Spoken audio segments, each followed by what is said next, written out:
Good morning विद्यार्थियों। आज हम अगले टॉपिक के ऊपर जो है अध्ययन करेंगे। और पिछले टॉपिक जो था हमारा वो उपमा अलंकार था।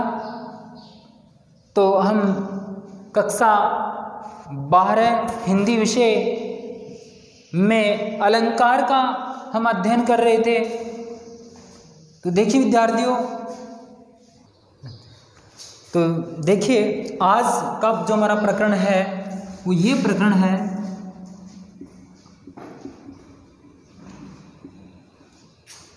रूपक अलंकार।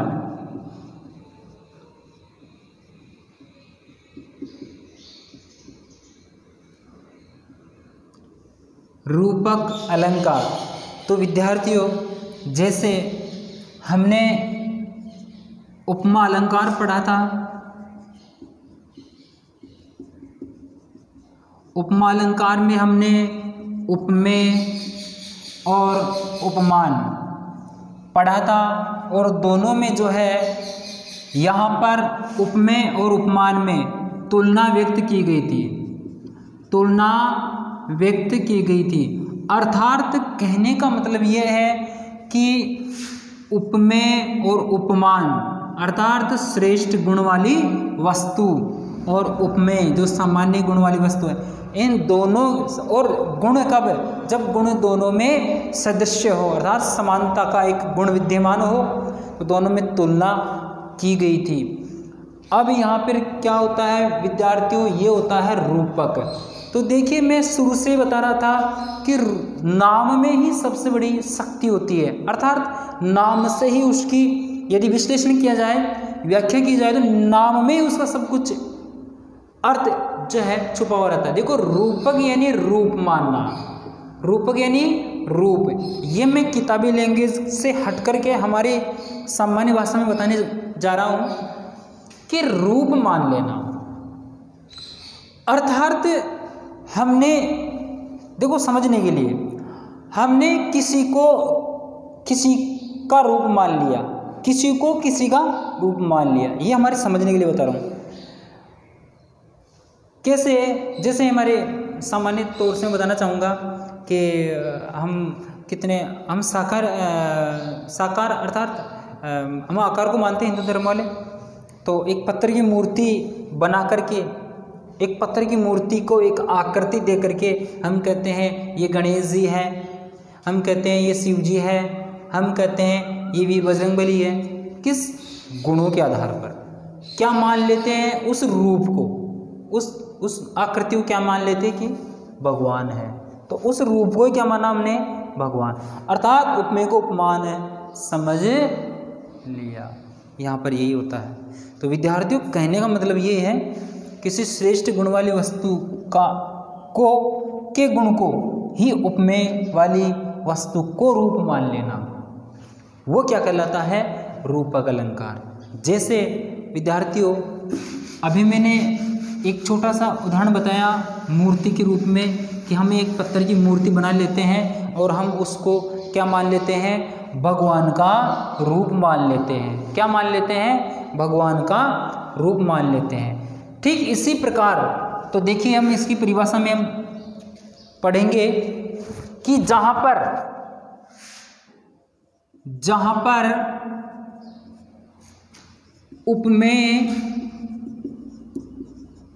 उपमेय को ही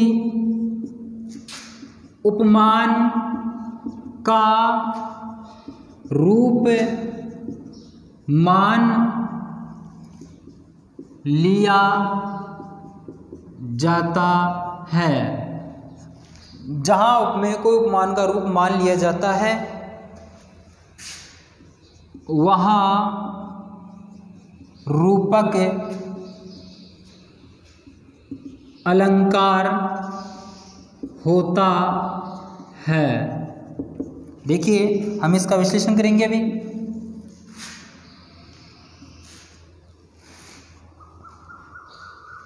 कि रूपक अलंकार कैसे होता है।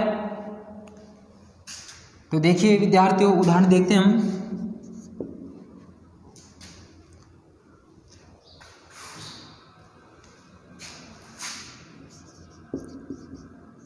चलो इस दूसरे देखते हैं, थोड़ा सा 1 मिनट। बिल्कुल सही।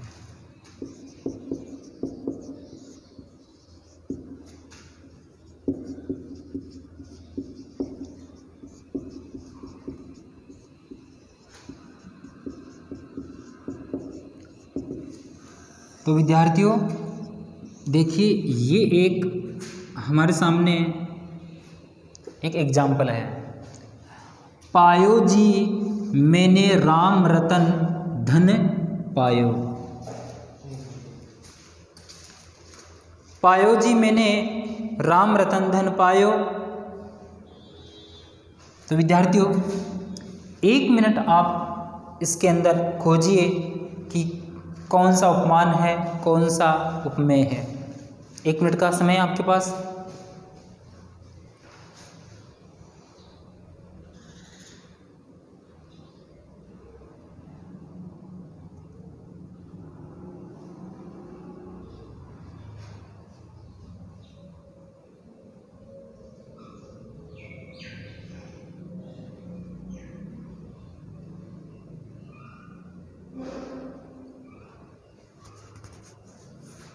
तो विद्यार्थियों अब देखते हैं हम, बहुत ही आसान तरीका है समझने के लिए, कोई कठिनता इसमें नहीं है। मैंने कहा हम किताब की यदि परिभाषा रटते हैं और मतलब उसी के अनुकूल चलते हैं, हो सकता है किसी तुरंत गति से समझने वाला IQ ज़्यादा हो तो समझ जाए, परंतु मेरा ये कहना है, मानना है कि साधारण से साधारण IQ वाला बच्चा भी इस तरीके से समझ जाता है। देखिए कैसे विद्यार्थियों, मैंने कहा उपमेय और उपमान। उपमेय और उपमान क्या होता है, इसके विषय में पिछली क्लास के अंदर है, मैंने काफ़ी कुछ बताया है। तो यहाँ पर जो हमारा रूपक है, रूपक अलंकार बहुत ही सरल है। और कैसे है कि जहाँ पर उपमेय को ही उपमान मान लिया जाता है। विद्यार्थी मैं फिर से ये चीज़ को दोहराना चाहूँगा समझाने के लिए, बार बार मेरा प्रयास है कि उपमेय एक साधारण वस्तु होती है। ये मैं मेरे सामान्य ज्ञान के आधार पर बता रहा हूँ। एक साधारण वस्तु यानी सामान्य आम। उपमान एक श्रेष्ठ गुण वाली वस्तु, वो ये है चंद्रमा। तो ये श्रेष्ठ गुण वाली वस्तु है। लेकिन अब यहाँ पर क्या होता है कि उपमेय को ये मान लेते हैं, यानी कि ये साधारण है, ये श्रेष्ठ है, तो इस उपमेय को इसका रूप मान लेते हैं। बस ये ही रूपक अलंकार है और इसमें कोई भेद नहीं है, कोई याद करने वाली रटने वाली विद्या का काम है ही नहीं। उपमेय सामान्य वस्तु है।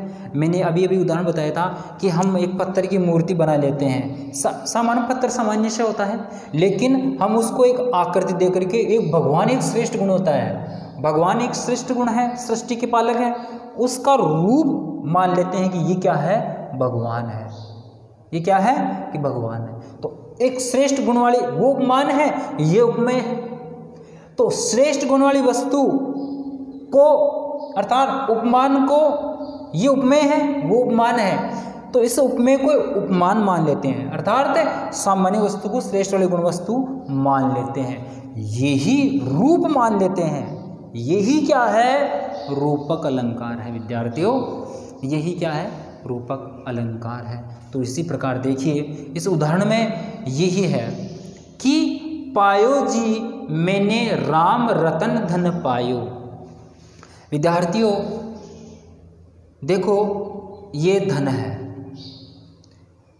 मीराबाई कहती है कि मैंने तो, या सामान्य भक्त कहता है, ये मान लेते हैं, एक भक्त कहता है कि मैंने तो राम और रत्न, रत्न जानते हो आप कितना मूल्य धातु जो होती है, और धन यानी संपत्ति जो भी है। अब राम भी क्या है, भक्त के लिए क्या है, संपत्ति है। राम भी भक्त के लिए क्या है, संपत्ति है। और एक पहली चीज, ये दूसरी चीज है। रतन आप जानते हो ये धातु होती है, ठीक है, धातु होती है, और धातु बहुत महंगी होती है। ये रत्न जड़ित है, यानी बहुत महंगी धातु होती है, जो वो मतलब अमूल्य धातु होती है, जिसको हम कह सकते हैं। तो इधर अमूल्य एक धातु नहीं कह करके हम क्या कहें कि भगवान वो अमूल्य चीज वस्तु होती है। अर्थात ये उपमेय है या उपमान है, या ये उपमेय या उपमान है। अब साधारण चीज समझ में आ गई होगी कि रत्न तो हमारे पृथ्वी के ऊपर विद्यमान मूल्य धातु होती है, या अधिक मूल्य या बहुत मूल्यवान, और राम इस प्रकृति में श्रेष्ठ गुण है। राम एक प्रकृति में श्रेष्ठ गुण है। तो ये तो हो गए क्या, उपमान। ये तो क्या हो गए, उपमान हो गए। अब ये चीज क्या बची, सामान्य। दूसरी चीज क्या बची है, सामान्य चीज है। तो ये क्या हो गई, उपमेय है। ये क्या हो गई, उपमेय है। ये दूसरी वस्तु मान लीजिए। तो वो भक्त कहता है कि मैंने तो राम रूपी रत्न धन प्राप्त कर लिया, मैंने धन पाया है, ये रत्न रूपी धन तो पाया है, लेकिन कैसा, राम रूपी। क्या कहेंगे, राम रूपी। हम इसको कैसे लिखेंगे कि मैंने राम रूपी धन या रत्न पा लिया है। मैंने राम रूपी धन प्राप्त कर लिया। तो इस धन को, जो रत्न धन था, इस रत्न को कौन सा धन माना, राम रूपी धन। कौन सा धन माना, राम रूपी धन मैंने प्राप्त कर लिया।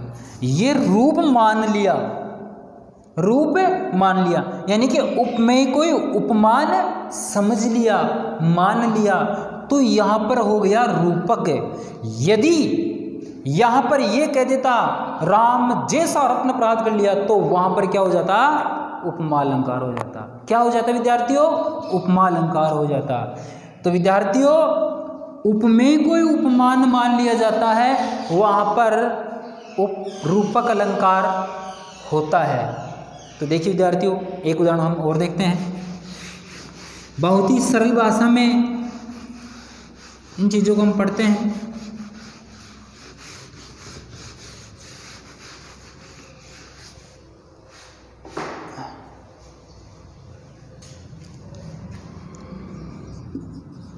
मैया मैं तो चंद्र खिलौना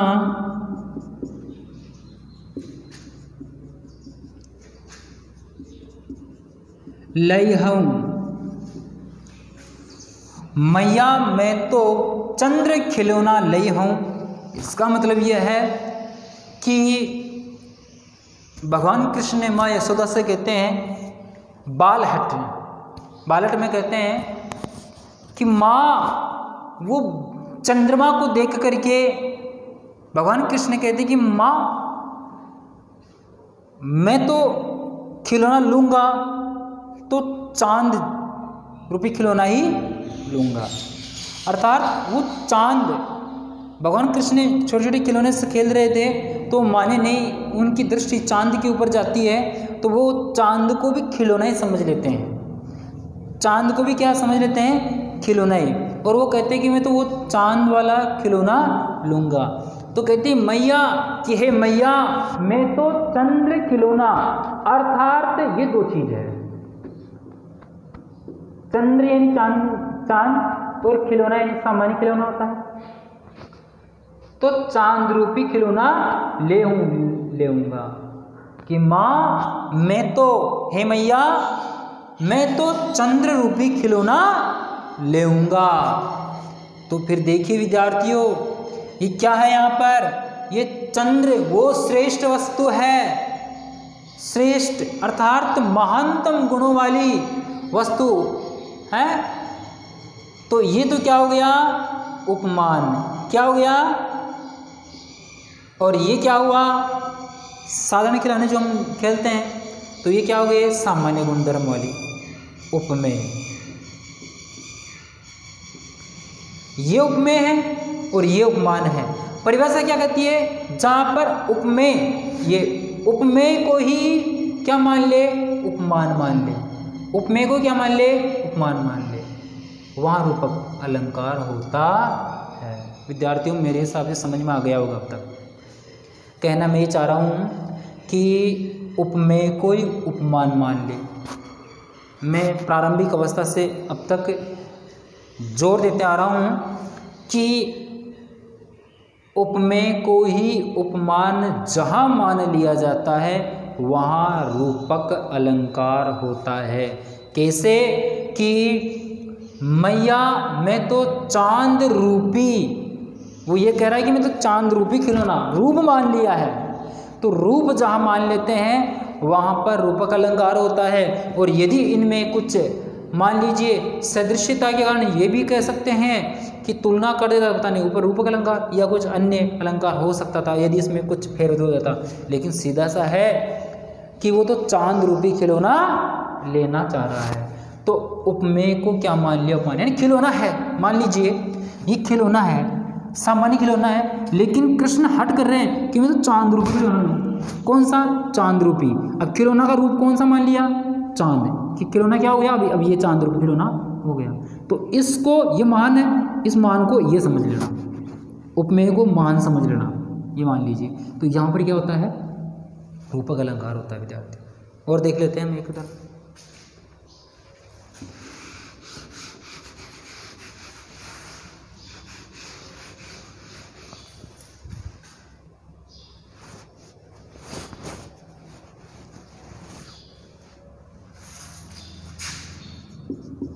चरण कमल है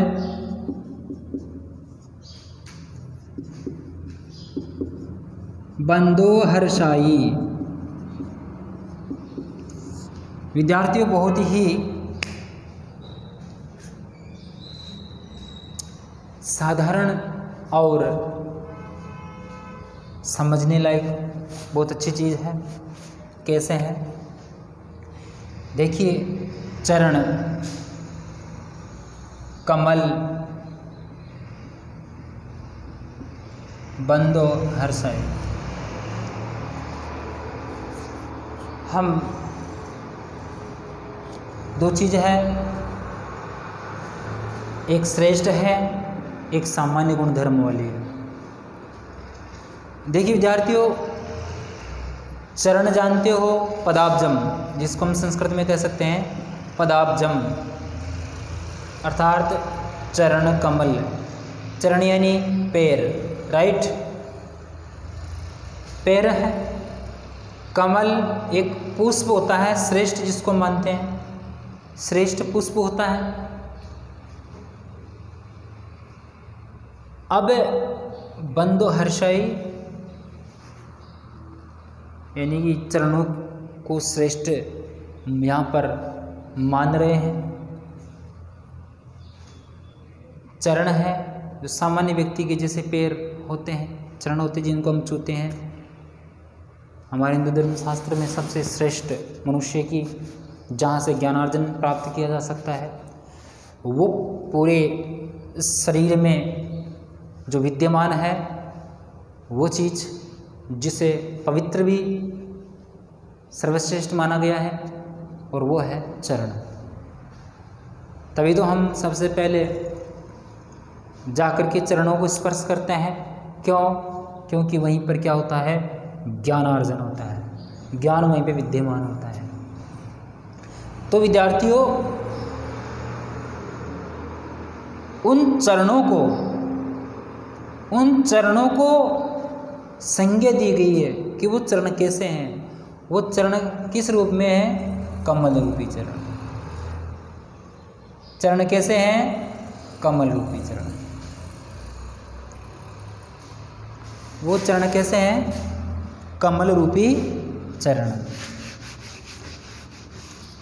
कैसे, एक बार और समझ लेते हैं। देखिए,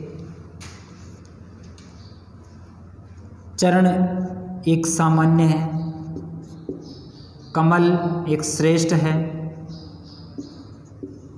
श्रेष्ठ गुण वाली वस्तु है, इसलिए श्रेष्ठ है तो क्या हो गया? उपमान हो गया। चरण सामान्य है तो ये क्या हो गया? उपमेय हो गया। अब चरण सामान्य है, कमल क्या श्रेष्ठ है, तो इस चरणों को क्या मान लिया? कमल, यानी कि तो इसका हम बनाएंगे तो क्या होगा, कमल रूपी चरण। इन चरणों को क्या संज्ञा दे दी, कमल रूपी। चरणों को क्या संज्ञा दे दी, कमल रूपी। कि ये चरण किसके समान है, कमल के समान। चरण किसके समान है, समान है, क्या माना, चरणों को कमल मान लिया। चरणों को क्या मान लिया, कमल। क्योंकि चरण क्या है, उपमेय है, कमल क्या है, उपमान है। तो उपमेय को क्या मान लिया, उपमान मान लिया। उपमेय को क्या मान लिया, उपमान। परिभाषा क्या कहती है, यही कहती है कि उपमेय को उपमान रूप मान लिया जाता है। तो चरणों को कमल मान लिया क्योंकि कमल श्रेष्ठ है और चरण सामान्य चीज। तो चरणों को क्या मान लिया, कमल। तो इसका हो जाएगा कमल रूपी चरण। पर बंदो हर्षाई, में बार बार जो है एक बलिहारी या उन पे हर्षित होता हूँ। तो भगवान उन चरणों को जो है कमल रूपी चरण मान लिया गया। तो इस प्रकार विद्यार्थियों, जहाँ पर उपमेय कोई उपमान मान लिया जाता है या रूप जो है मान लिया जाता है, तो वहाँ पर रूपक अलंकार होता है। तो देखिए विद्यार्थियों,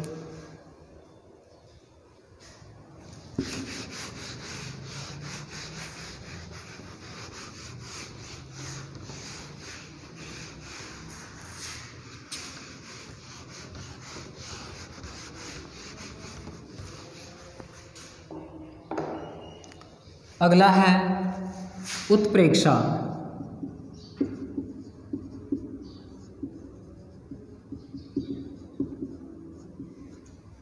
उत्प्रेक्षा अलंकार, पहचान देखिए इसकी।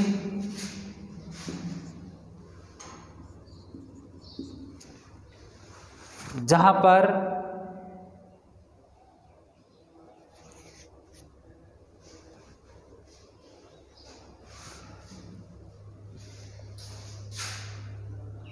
कर दिया, जहां उपमेय में उपमान की संभावना व्यक्त की जाए। देखिए विद्यार्थियों, इस उत्प्रेक्षा में है जहां उपमेय में उपमान की संभावना व्यक्त की जाए, वहां उत्प्रेक्षा अलंकार होता है। तो विद्यार्थियों, इसके कुछ वाचक शब्द जिसे हम कह सकते हैं वो है पहचान चिन्ह, या वाचक शब्द भी लग सकते हो पहचान चिन्ह। कौन कौन से हैं, देखिए, जहां पर जनु जानहु मनु मानहु, जनु जानहु मनु मानहु। और देखिए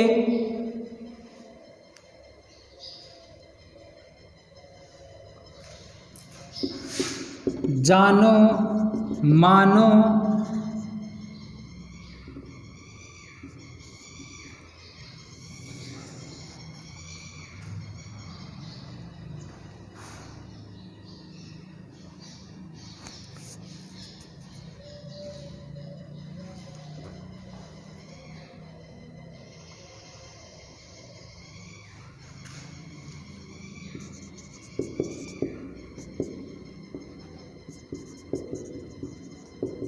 ज्यों त्यों आदि। कहने का मतलब यह है जनु जनहु मनु मानहु जानो मानो ज्यों त्यों आदि ऐसे पहचान चिन्ह अर्थात वाचक शब्द उदाहरण के बीच में या जहाँ पर उत्प्रेक्षा अलंकार होगा वहाँ पर ये अवश्य होंगे। अर्थात आप इन शब्दों को देख करके भी पता लगा सकते हैं, क्योंकि ये क्या करते हैं, ये शब्द होते हैं जो उपमेय में उपमान की संभावना व्यक्त करते हैं। मानो कि वहां पर ऐसा है, मानो कि ऐसा होगा, ज्यों का त्यों। तो ये संभावना व्यक्त करने वाले शब्द हैं जो उत्प्रेक्षा अलंकार के अंदर आते हैं। तो देखिए एक उदाहरण देखते हैं।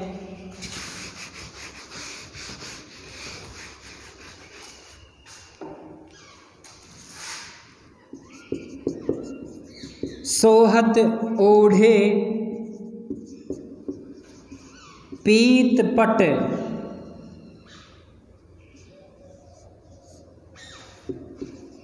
श्याम सलोने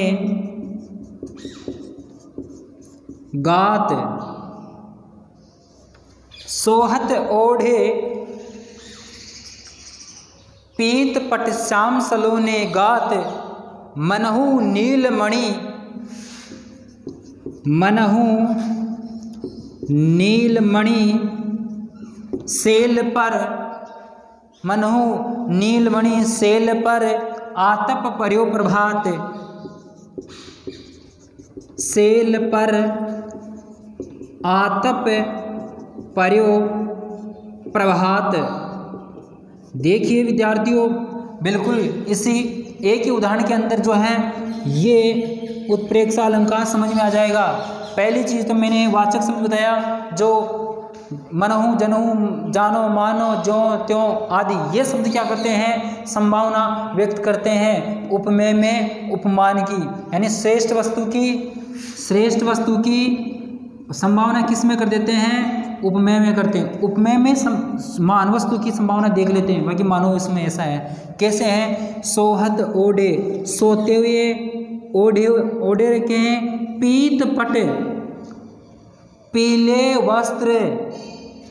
श्याम भगवान कृष्ण, श्याम यानी श्याम वर्ण वाले, सलोने गात यानी शरीर, श्याम सलोने गात, गात यानी होता है शरीर। तो काले शरीर या काले वर्ण वाले जो शरीर वाले भगवान श्री कृष्ण हैं वो पीले वस्त्र ओढ़े यानी पीले वस्त्र धारण किए हुए और ओढ़े, सोए हुए ओढ़े हैं। मानो कि वो ऐसे प्रतीत हो रहे हैं कि नीलमणि से युक्त कोई सेल यानी चट्टान के ऊपर आतप पर्यो प्रभात कालीन सूर्य की आभा उस पर चमक रही है। भगवान श्री कृष्ण जो है मनहु, तो देखिए पहली चीज तो यह है, ये मनहु मानो कि भगवान, हमारे साधारण भाषा में एक बार और समझा देता हूँ, भगवान श्री कृष्ण जो है वो काले शरीर वाले हैं और वो पीले वस्त्र धारण करते हैं। तो वो ऐसे सो रहे हैं, वो सोए हुए हैं। तो जिसने उनको देखा कि वो कैसा लग रहे हैं कि एक नीलमणि से युक्त जो सेल यानी जो चट्टान है, उस चट्टान के ऊपर प्रातःकालीन सूर्य की जो आभा उस पर पड़ती है, तो वो आभा पड़ती हो चमक, तो ऐसा लगता है कि वो चट्टान ही क्या है, भगवान कृष्ण, मानो कि वो चट्टान है, ऐसा प्रतीत होता है, ऐसा प्रतीत, मानो कि ऐसा लगता है, मानो कि ऐसा प्रतीत होता है। तो ऐसा लग रहा है। तो विद्यार्थी एक बार और समझ लीजिए कि सोते हुए जो भगवान श्री कृष्ण हैं उनके पीत पट जो वस्त्र है वो पीले वस्त्र है, वो श्याम सलोने गात यानी शरीर, जो काले वर्ण वाला जो शरीर है उस शरीर पर पीले वस्त्र ऐसे लग रहे हैं मानो कि कोई नीलमणि से युक्त जो सेल जो चट्टान होती है उस चट्टान के ऊपर प्रातःकालीन सूर्य की आभा पड़ने पर प्रतीत होता है, ऐसा। तो विद्यार्थियों आज हमने जो है रूपक अलंकार और उत्प्रेक्षा अलंकार दोनों के उदाहरण और परिभाषा हमने जानी है। तो विद्यार्थियों आज के लिए इतना ही बहुत है और मेरे ख्याल से बहुत अच्छे से समझ में आएगा। धन्यवाद।